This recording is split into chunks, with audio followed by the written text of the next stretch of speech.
There is a quiet moment no one prepares you for.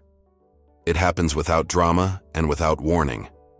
One day you are speaking to someone who once felt essential, and suddenly the conversation feels thin, almost symbolic, as if you are both acting out something that no longer lives inside either of you. You still recognize their face. You still know their voice. But something in the connection has gone absent. Not slowly, not emotionally, spiritually. It feels like standing in a familiar room and realizing the air has changed. You are not suffocating, but you are no longer breathing freely. And you do not yet have the language for what your body already knows. Most people think loss happens in a single moment. A breakup, a fight, a goodbye. But real loss arrives long before anyone leaves. It begins inside you as a discomfort you cannot explain. A tension that follows you even when nothing is wrong. A strange emotional static that hums beneath your routines. You notice it when laughter feels delayed, when stories feel distant, when you no longer feel fed by the same conversations that once nourished you. You do not want to leave. You do not want to hurt anyone, but something in you has stopped pretending. And that is the beginning of the separation no one sees coming. Because long before you lose people, you lose the version of yourself that could stay with them. And when that version dissolves, something irreversible happens. Your nervous system rewrites its preferences. Your inner world reorders its priorities. Your silence gains weight. Your tolerance for emptiness shrinks.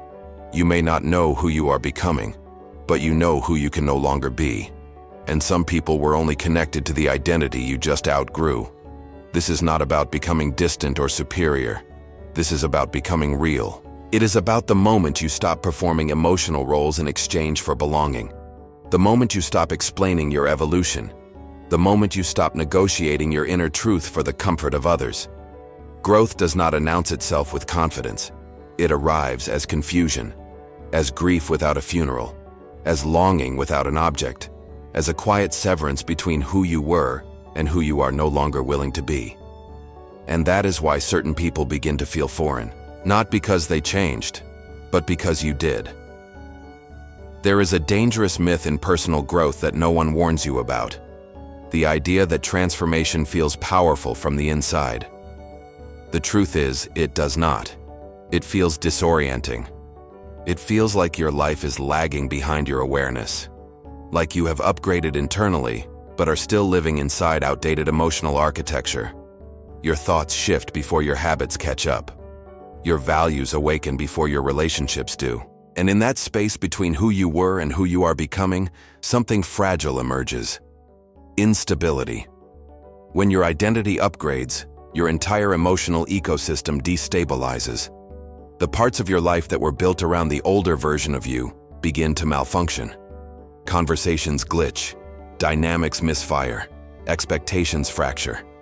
And people who once felt compatible now feel like they are speaking a language you no longer speak. Not wrong, just unfamiliar. This is where most people sabotage their own becoming.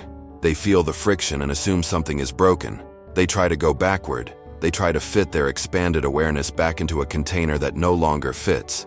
They translate themselves downward so others won't feel uncomfortable. They hide insight behind silence. They confuse humility with disappearance. But nothing is wrong. You are simply living in between identities. And this is the most unstable emotional terrain a human can walk through. When the old version is gone but the new one is not yet embodied, you do not feel strong. You feel hollow. You feel undefined. You feel like a guest inside your own life. And while you are trying to understand who you are becoming, the world continues to treat you like who you used to be. People bring you old expectations, old narratives, old emotional contracts. And each time you fulfill them, something inside you recoils. You feel tired without knowing why, irritated without a trigger, heavy after interactions that used to be light, not because the people around you are wrong, but because your life is still interacting with an identity that no longer exists. And this is the moment when certain connections begin to erode, not through conflict, through misalignment. You do not argue. You drift. You do not fight. You thin.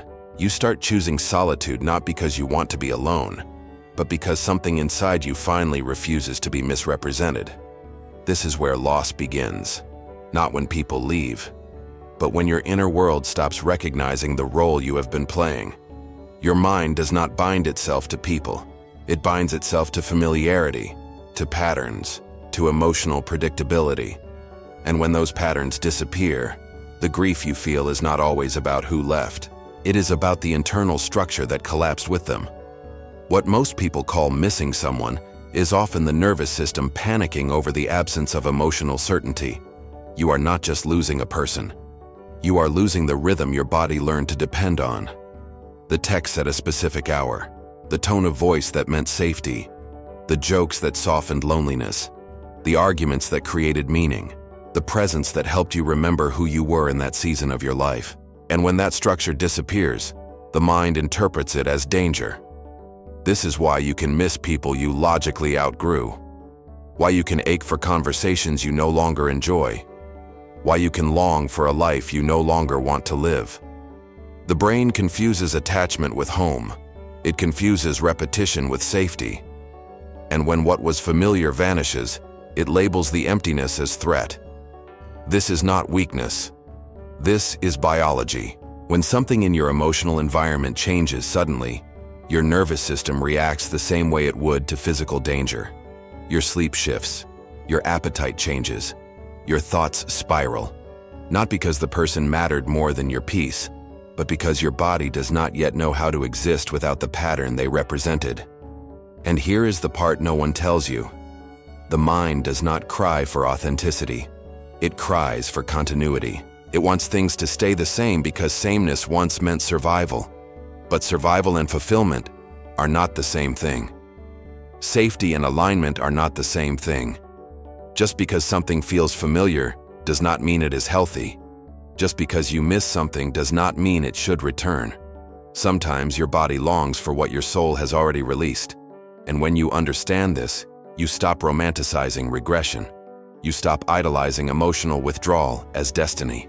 You begin to recognize grief as temporary confusion inside your nervous system, not proof that you chose wrong. You are not broken for missing what you outgrew. You are human. But the real danger is mistaking emotional withdrawal for truth.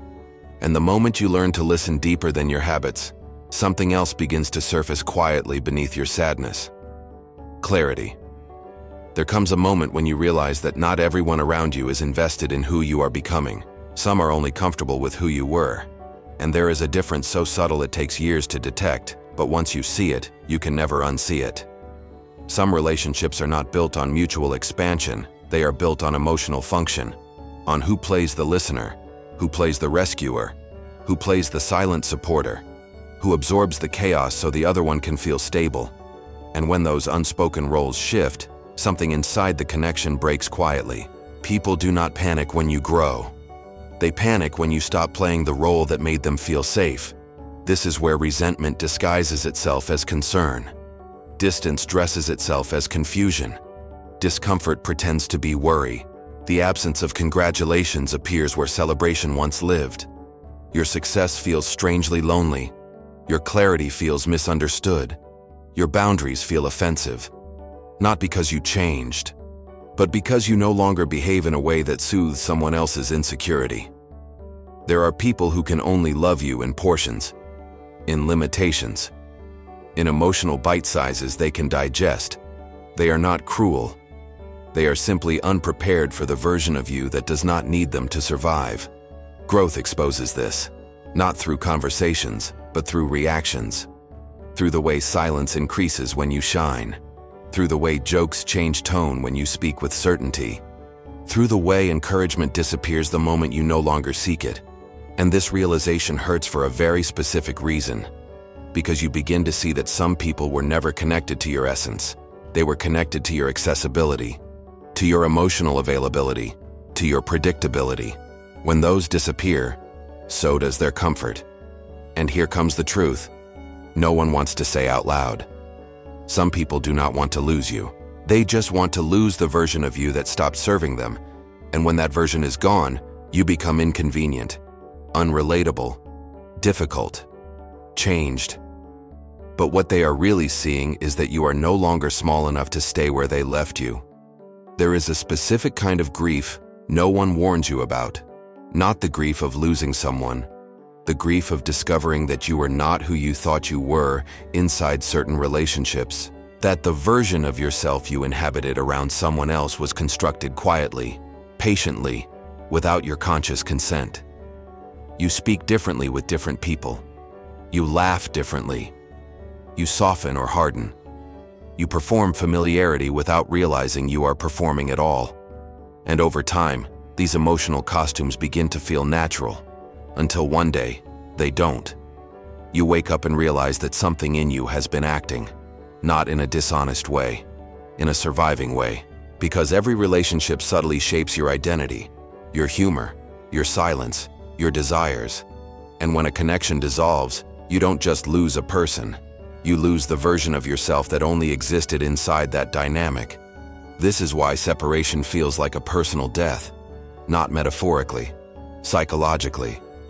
You are not just grieving their absence, you are grieving your disappearance, the you that laughed only with them, the you that softened only for them, the you that tolerated only for them. That identity evaporates the moment the relationship breaks, and the absence you feel is not empty space, it is the outline of who you were inside their presence. This is why memories hit harder than the loss itself, because memory carries identity inside it. When you remember them, you remember who you were with them, and sometimes that hurts more, because you are not that person anymore. And as awareness rises, something else becomes clear. They did not love you in isolation. They loved who they became when they were with you. And when that version of them could no longer exist, neither could the relationship. This truth stings, because it forces you to question how much of your past was connection and how much of it was mutual escape. And when you begin to see that, a deeper loss surfaces quietly beneath the first. The loss of illusion. There is a transformation that happens so quietly inside you that even you do not notice it at first. Your nervous system begins to change what it tolerates. What once felt exciting begins to feel exhausting. What once felt dramatic begins to feel unnecessary. What once pulled you in now pushes you away. This is not emotional detachment. This is emotional refinement. When you heal, your body stops craving intensity as entertainment. It stops mistaking chaos for passion and distance for mystery. Your system becomes allergic to emotional noise, to unpredictability dressed as depth, to inconsistency masquerading as individuality. And this is when people begin slipping out of your life without any formal goodbye. Not because they left, but because your body stopped inviting them. You start responding slower, not out of strategy, but because urgency no longer lives in you. You stop explaining yourself, not because you lack words, but because you lack the impulse to justify your existence. Your energy becomes quieter and somehow heavier. You are present in a way that cannot be dismissed, and that unsettles those who rely on chaos to regulate themselves. Some people thrive inside emotional turbulence. It keeps them from listening inward. It keeps them distracted from their own silence. And when you become still, you become unbearable to them. Not personally, nervously. Your calm exposes what they have been avoiding inside themselves. And without saying a word, a shift begins. Conversations lose momentum. Jokes lose spark. Familiar patterns fail to produce comfort. They feel bored around you. You feel tired around them. Not because either of you is wrong, but because you are no longer speaking the same emotional language. This is where distance is born, not from cruelty, from incompatibility of nervous systems. And this is the cruelest irony of growth. Healing does not make you more lovable to everyone. It makes you unrecognizable to those who depended on your pain to feel alive. There is a moment when something that once felt like loyalty begins to feel like quiet self-betrayal. Not dramatic, not explosive, just a subtle ache every time you say yes when your body whispers no. Every time you stay in a conversation that empties you. Every time you protect a connection that no longer protects you. Familiarity is powerful because it makes suffering feel legitimate. When pain is predictable, it becomes safe. You learn how to navigate it. You learn its mood swings. You learn where not to touch. And over time, you mistake this endurance for love. But love does not require self-erasure. The longer you stay in relationships out of history instead of truth, the more you disappear inside them. You start filtering your thoughts, trimming your honesty, softening your needs, not to keep peace, but to keep access. And eventually you cannot tell where adaptation ends and authenticity begins. This is the danger of overvaluing comfort. Comfort dulls the voice of the soul. It tells you that familiarity is enough, that loyalty should override aliveness, that wanting more is greed, that longing is betrayal. And slowly, you begin to distrust your own dissatisfaction. You tell yourself others have it worse. You tell yourself it could be enough. You tell yourself, this is just how life works. But your body does not lie. It tightens. It grows heavy. It whispers through fatigue and irritability and numbness that something is wrong. Not with them, with staying. And one day you realize that what you called patience was actually self-abandonment dressed as maturity. That what you called loyalty was actually fear of starting again. This is where truth enters like an intruder. Not loudly, but persistently. It asks you a question you cannot unhear. Is this connection still alive? Or are you just familiar with it?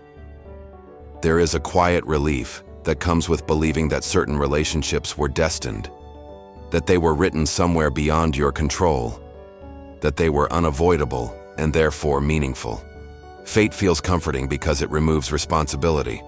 If something was meant to happen, then you did not choose wrong. You simply followed a script. But here is the uncomfortable truth. Not everything that enters your life is meant to stay. Some things arrive only to be recognized. Some people enter to activate a part of you, to reveal something unresolved, to awaken a hunger you ignored, to expose a wound that needed air. And once that purpose is fulfilled, the connection begins to decay. Not because it failed, but because it completed its function. We romanticize permanence as proof of truth. We assume that if something does not last, it must not have been real. But meaning is not measured by duration. It is measured by precision, by impact, by what you could not have learned without that encounter. Some relationships are not chapters. They are sentences, sharp, brief, necessary. They leave you altered in ways you cannot undo. They carve new instincts into your mind, new boundaries into your heart, new questions into your soul. And when they leave, you search for closure where no conversation can give it, because you are trying to understand something that cannot be undone. You are trying to assign logic to transformation. Not everyone is supposed to walk with you into your future. Some are only meant to escort you out of your past. There are losses that have nothing to do with people, but they hide inside people. When a relationship ends, what often collapses is not the present. It is the future you rehearsed in silence, the unspoken images, the imagined milestones, the life that existed only inside your mind but felt real enough to love. This is why separation feels unbearable at times, not because of who left you, but because of the life you will never enter. Your body mourns birthdays that will not be celebrated, conversations that will never happen, versions of yourself that will never come alive. And because those futures were never physical, there is no funeral for them, no ritual, no goodbye. You are expected to walk away from a world that never officially existed. Unseen loss is the heaviest to carry. You are grieving something intangible but intimate, something that lived in hope, in imagination, in longing. And every time you see something that reminds you of that imagined future, your chest tightens. Not because the past calls you back, but because the future collapses inward. This is why people stay longer than they should. Not because of love, but because of the story they are unwilling to kill. They cling to a timeline that no longer moves forward, hoping it might breathe again. But imagined futures do not resurrect. They dissolve. And when they do, something strange happens. You feel empty. And then, exposed. Because now there is space where a dream once lived. And that space is dangerous. Not because it is hollow, but because it is open. For the first time in a long time, you are not heading toward a fantasy. You are standing in possibility. There comes a point where you realize explaining yourself feels heavier than being misunderstood, where justification exhausts you more than judgment, where silence becomes the only place your spirit can breathe. This is not withdrawal. This is integration. When you reach a certain depth, you stop narrating your life. You stop packaging your emotions for approval. You stop editing your truth so it can be digested. Something inside you sheds the urge to be interpreted. And that is when your silence begins to disturb others. Not because you are cold, but because you are no longer performing connection. People who rely on emotional reactions to feel real struggle when you no longer supply them. Your calm does something to them. It removes friction. It removes drama. It removes the emotional mirror that once validated their unrest. And they do not know what to do around you. Silence confronts. It exposes inner noise. It leaves no distractions.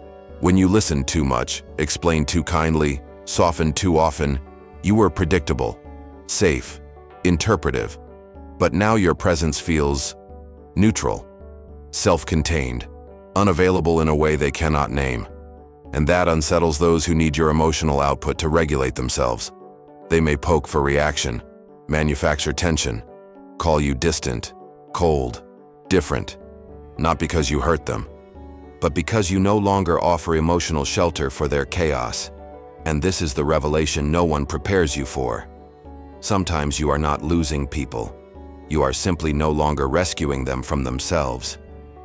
There is another kind of connection many people have never experienced. Not yet. One that does not rush you. One that does not confuse intensity with intimacy. One that does not demand constant emotional movement to feel alive. Real alignment feels boring at first to a nervous system raised on chaos. Not because it lacks depth, but because it lacks threat. When you have lived inside unpredictability, consistency feels strange. When you have survived on emotional adrenaline, calm feels empty. When you were trained to chase affection, being met without effort feels surreal. This is why many people mistake safety for lack of chemistry. They walk away from peace because it does not scream. They reject clarity because it does not beg. They distrust gentleness because it does not wound. But true connection does not spike your nervous system. It soothes it. The right people do not feel intoxicating. They feel grounding. Conversations with them do not exhaust you. Silence does not threaten you. Presence does not perform. They do not mirror your wounds. They reflect your wholeness. And when you encounter this kind of connection, something rewires inside you instantly.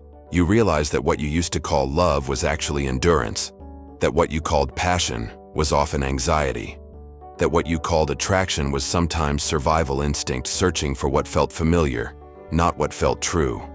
The right people do not pull you into emotion. They invite you into coherence. And once you experience that, you cannot go back to chaos and call it depth. There is a moment when you stop chasing answers and start telling the truth to yourself. A moment when you realize that closure does not come from conversations. It comes from recognition. Recognition that you are no longer available for what drains you. Recognition that you do not need full understanding to move on. Recognition that clarity is quieter than explanation and stronger than emotion. You begin to see your past honestly, not with blame, not with nostalgia, but with maturity. You stop romanticizing people who could never meet you. You stop revisiting places where your soul went hungry. You stop rehearsing conversations you no longer need to have. And then something rare happens. You feel peace without needing permission. Your life begins to simplify. Your circles tighten. Your energy reorganizes around truth instead of history. You let go of illusions without saying goodbye to every memory. You forgive without reopening doors. You remember without returning. This is the stage no one celebrates. The stage where you stop performing growth and start embodying it. It is quiet, unimpressive, inconvenient. And everything changes, because now you do not seek belonging through proximity. You seek alignment through awareness. You stop asking, why didn't they stay? And start asking, why would I? There is a softness that arrives when you finally stop fighting what is dissolving. Not resignation, not defeat, acceptance. Acceptance is not weak. It is precise. It understands that holding on has an expiration date, that trying to preserve everything eventually destroys you. That attachment becomes dangerous when it refuses to evolve, and so you begin to loosen your grip, not on people, but on expectation, on how things were supposed to go, on who was supposed to stay, on the fantasy of emotional permanence. You stop demanding continuity from what life has already outgrown. This is where emotional maturity begins, not in knowing what to keep, but in knowing what to release. You no longer try to rescue relationships that are bleeding you dry. You no longer negotiate selfhood for access. You no longer measure love by endurance. You let go with clarity, not bitterness, not cruelty, but reverence for truth. And the strangest thing begins to happen. You do not feel empty. You feel open. And in that openness, the future feels less scripted and more honest. There comes a moment when you look back at everyone you lost and realize none of them were taken from you. They were released, not by force, by misalignment. You do not lose people who are meant to grow with you. You lose roles. You lose attachments. You lose outdated versions of connection. You lose the emotional skins you once needed to survive. Nothing that is essential to your becoming is removed. It is refined. What leaves your life leaves because it can no longer coexist with your truth. And this is not spiritual fantasy. It is psychological inevitability.